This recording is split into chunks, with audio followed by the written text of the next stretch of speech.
Welcome into the Cowboys Report. I am Tom Downey. Fresh batch of news for you guys, headlined by a variety of injury news and notes, plus some Hall of Fame updates we'll get to at the back end of today's show. We begin, though, with the Cowboys Injury Report, where things currently sit. So Tyler Biadasz, battling his ankle injury, did not participate on Wednesday. He's out this week. He's not going to play. Kelvin Joseph, who we'll go more into a lot of these guys here in a little bit, did not participate either with a tooth. He was back at tooth issue, I guess I'll call it. We're just calling it a tooth. That's what it is. We'll go more in depth on him. He was allegedly back on Thursday. DeMarcus Lawrence, limited again with his foot. No surprise there. Vander Esch, limited with his neck. Good news there. Tony Pollard, a full participant with the thigh. Very good news on Pollard. Full participant. He's fine. He's going to be able to play. No concerns at all about Tony Pollard. I do not expect he will be on the final game day injury report with any designation at all. Well, let's go more in depth on some of these guys, but first, Kavontae Turpin, battling illness right now. His status is still to be determined, so keep an eye on that front for Kavontae. I'm not worried about him for Week 18. It's one player. You should be fine, or the playoffs, but do keep an eye on that front. Let's go to Kelvin Joseph now. Missed practice on Wednesday, reportedly back in the building on Thursday. We'll see what his official practice participation is. In theory, should be back with plenty of time to play the game, etc. And if this were any other player, no one would care. I think it was Donovan Wilson, or maybe it was Malik Hooker, but Donovan Wilson missed a practice with a tooth issue as well, whether it's like, got to get the wisdom teeth out, or maybe more likely it's impacted, or whatever it is, or he chipped it, whatever it is. No one would care if it were any other player but Kelvin Joseph. The problem is, this is not an outlier issue. It's not the first time there's been something with Kelvin Joseph. There's always something going on. That the week he was going to start, first week, he missed practice Wednesday with illness and then was fine on Thursday. Like, there's just always something going on. And it's why so many of you, I know, I see it in the comments, and I get it, are done with Kelvin Joseph. So are you done? Y for yes and for no in the comment section. Saw good news now. Leighton Vander Esch getting in a limited practice on Wednesday. Should do the same thing Thursday. Really good sign. He's not going to play this week. There's no reason to rush him back. The Cowboys defense has missed Leighton Vander Esch in particular, making sure everyone's set up as your defensive play caller. Like, Damone Clark's not ready for that. He's a rookie. I mean, Luke Gifford was calling some plays at one point. It's just kind of dicey there. 90 tackles this year. The on-off splits are fairly noticeable for Leighton Vander Esch. Good news there. I'll mention Tank Lawrence again. He's fine. He's just going to battle it all year long. It's a workload management thing for him. As for Tyler Biadasz, high ankle sprain, the Cowboys publicly have been very optimistic about his return for the playoffs.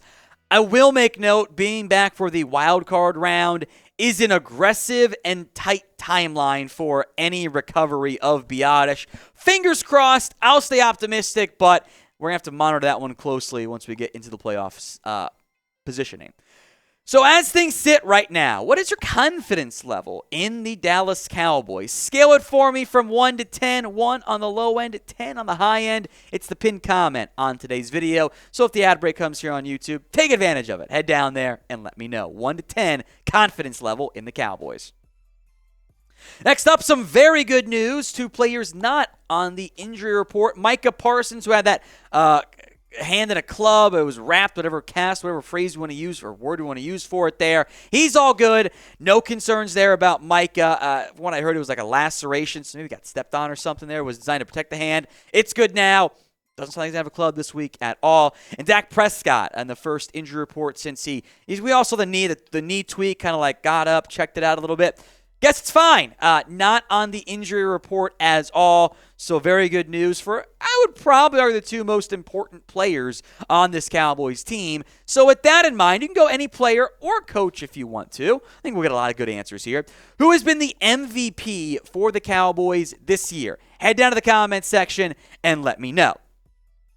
Are you wasting money on subscriptions? 80% of people have a subscription they forgot about. Maybe it's an unused Amazon Prime account or a Hulu account that never gets streamed. Whatever it is, there's this app I love using that helps me track all my expenses, and because of it, I no longer waste money on subscriptions that I don't even use. You may have heard of it. It's called Rocket Money, formerly known as Truebill. The app shows all your subscriptions in one place and then cancels for you whatever you don't still want.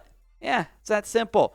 To cancel the subscription, all you have to do is just press cancel. Rocket Money will take care of the rest. It really is that easy, folks. They'll take care of it for you. Get rid of useless subscriptions now with Rocket Money. Go to rocketmoney.com/Cowboys. Could seriously save you hundreds per year. rocketmoney.com/Cowboys. Links in the comment section and the description of today's show.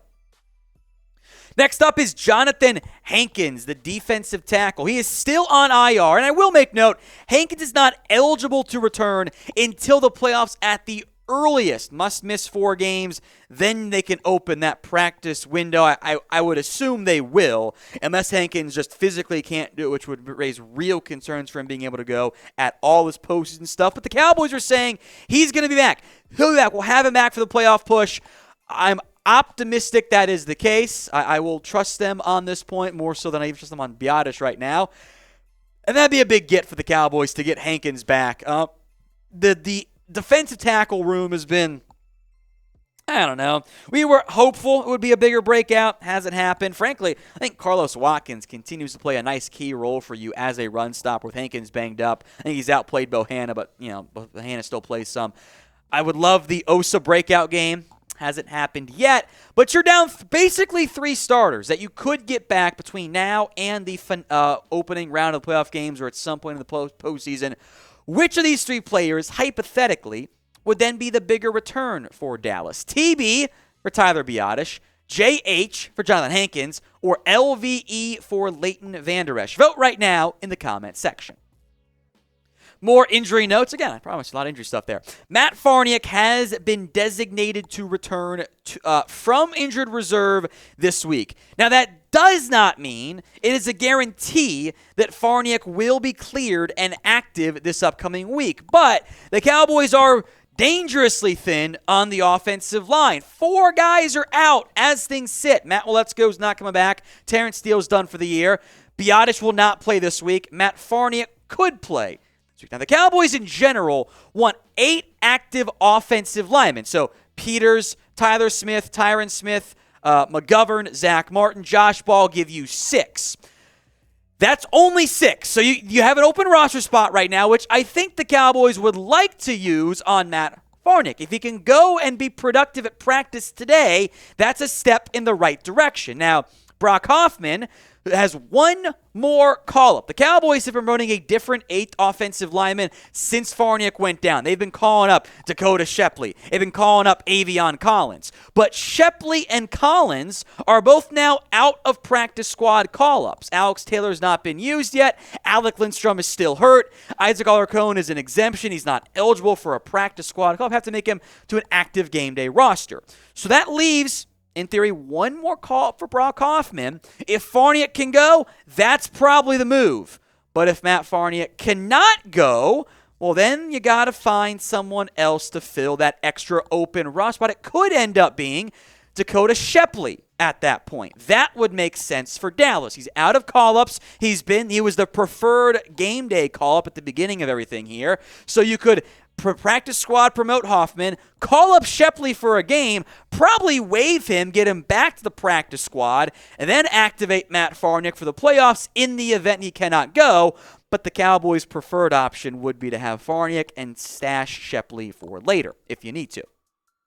Now, we have daily Cowboys videos for you guys. We'll have a playoff picture update, a preview of the Cowboys-Commanders game to come this week. So make sure you guys are subscribed. It's all free when you subscribe. That's it. Click the red button, black and white button in front of the new version, the updated version of YouTube. Subscribe for me right now, please, and thank you.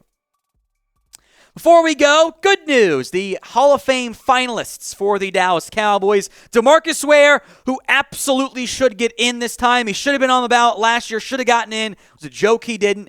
Darren Woodson is long overdue to be a finalist. I don't think he gets in. I would love it. I think he's deserving, but it took him a long time, so we'll see. Chuck Howley, by the way, the Super Bowl MVP, defensive tackle from way back before I was born. He is a senior finalist, so he's got a decent chance as well. If there's not one Cowboy in the Hall of Fame this year, we burn Canton to the ground. If you made it to the end, sorry, what's that? Yeah, the lawyers say it's a joke. I'm not serious. It's a joke. I'm not actually advocating for arson. But that is the end of today's video. Made it to the end. You're a real one. Type in me for me in the comment section. I'll show you some love.